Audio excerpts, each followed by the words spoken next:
All right, guys, it's Friday. It's time for another Tech Talk. So welcome all. Always nice to have Tim join us, but we've also got some other special guests today. We've got Dylan and Yared from Y&D, based up in Wodonga there. So nice to have you along, guys. Thanks for joining us. No worries, guys. There we go. Really appreciate it. Yeah, very good, very good. Wow. So we thought we'd just have a bit of a Q&A and a bit of a catch-up, bit of a chat with you guys. We certainly see you out and about on Instagram and that sort of thing there. So I'm sure most people have seen your posts and that sort of thing. So, yeah, thanks again for coming on. We met you guys, was it 8 years ago? Is that right? Yeah, it would have been about that. Yeah, close to that. 8 years ago. When Mum and Dad dropped you off for training at Works Plus Seminar. Yeah. Yeah, had the lunchbox with the roll-ups in there, ready to go. Guys, tell us a bit about Y&D. We see all of the great outcomes of the last 8 years that we know of. But give us a bit of the background on Y&D and why Polish concrete. Well, it's been a long journey. We originally both started out, left school, and we're concreting with the old boy. Left school. I was doing that for about 6 years, and just started tinkering with concrete bench tops and furniture and having a bit of a play. And I really loved the look of polished concrete. Dylan moved to Melbourne, and he was working for a building company there, and we just thought, hey, do you want to come home and have a crack at this? Being completely naive to what we were in for, and it was a battle. The start was extremely hard. We had no idea what we were doing, and we were just practicing, really having a bit of a hack. So for the first probably 2 to 3 years, we didn't do a lot of polished work. We were still concreting, still trying to pay the bills. Started off with a little 530, a little Husqvarna, that little single phase vac. Yeah, it was tough. It was definitely hard. We probably got to the stage where we were about to throw the towel in. We just thought, bugger this. You just can't make money doing this. It was just taking us so long to get jobs done. And we ended up doing a seminar with you guys, and that helped us out a lot. And it sort of just slowly grew, and then we just come to a point in the road where we've said, all right, well, we're just going to have a serious crack at this, and invested what money we had in an actual proper machine. Just worked our way up from there. Started from nothing, really. We had nothing behind us. It was a real slog, and it's probably only been really the last 4 years. Our business has doubled every single year in the last 4 years, which is good. And here we are. There's 8 of you, there's 8 of you brothers now. We just keep working twice as hard every year. So that's our story, really. A lot of headaches, a lot of so slow. Like to grind a house slab would take us 2 weeks. Whereas now it takes us half a day to a day. So huge difference with the machinery we've got now and our processes. It's massive. The skills. Knowledge is bit of knowledge helps. Yeah.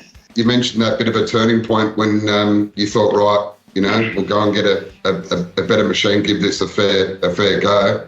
What would have been another big sort of turning point, do you think, that stands out over the journey where you sort of thought, wow, this has put us up to a next level? Was it sort of something to do with tooling or machinery or work ethic, or was there another sort of big turning point that stands out over the journey? Or? A little bit of A, a little bit of B. A lot of knowledge, actually learning the process and the way polished concrete works was huge.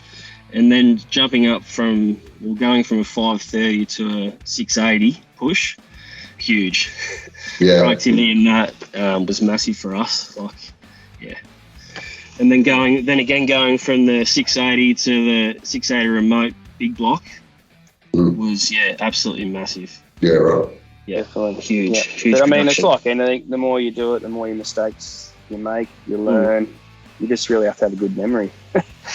What to do, what not to do. But there's been plenty of blokes in the industry that have helped us out, and especially you guys. We definitely wouldn't be where we are today without Works Plus. And same as Kurt, we used to lean on Kurt a fair bit, especially when he was working with you guys at the time. Yeah, but you just learn as you go. I think the key is if you do make a mistake, you go back and fix it. Learn from it. Don't be dodgy. Don't just dish out shit, because there's enough blokes out there doing that. There goes my business plan. As far as tooling and things like that go, like we've always used Works Plus diamonds and resins and chemicals, and it works. So it just makes it easier buying it all in the one place, and the whole system's there for us, and we just use that and have a good relationship and sit by it. Yep, that's right. Having such a good rep and things like that, yeah. Yeah, that's always helps. I was about to say, you know, Mike's actually heading up there on Tuesday. What is it that you guys are actually after here? Yeah. What's the worst advice you guys ever took? Probably that's a tricky one, because most people have done pretty well by us, to be honest. One bloke told us once that after a stage 1 grind, flood the floor with grout to protect it. We didn't do that because it didn't make sense, but yeah, I don't know if he's trying to stitch us up or not, but yeah, no, I don't think we've had too much bad advice, to be honest. Whoever said running a business gives you more flexibility, well, you know what I was thinking. Own the bank. Yeah, that's right.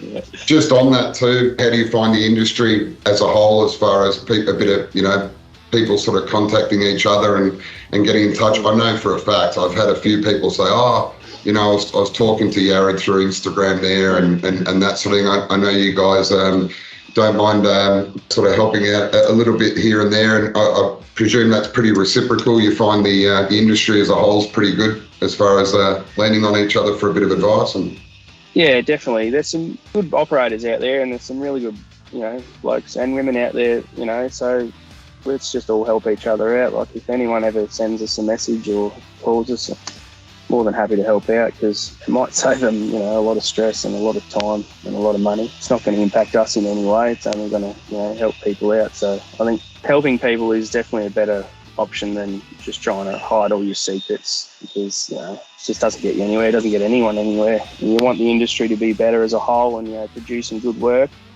and getting paid for it as a whole. You know, the less people out there doing dodgy stuff and charging bugger all to do it, you know, it's not good for anyone, really. Look, my phone's always turned on, and I didn't want to fill up your inbox for you there, Yared, but so I know you do what you can, and it's great. I have had that feedback out there, so it's always appreciated. Absolutely. Awesome. Sweet. Question I've gotten, and I haven't seen the run sheet, so I might be speaking a little bit out of school here, but I guess one of the satisfying things for us from where we sit as a supplier is seeing the development of your business. One of the things I think that we would all say we've noticed is that you were very early in the piece presenting yourself very professionally to the marketplace compared to a lot of other contractors in the marketplace.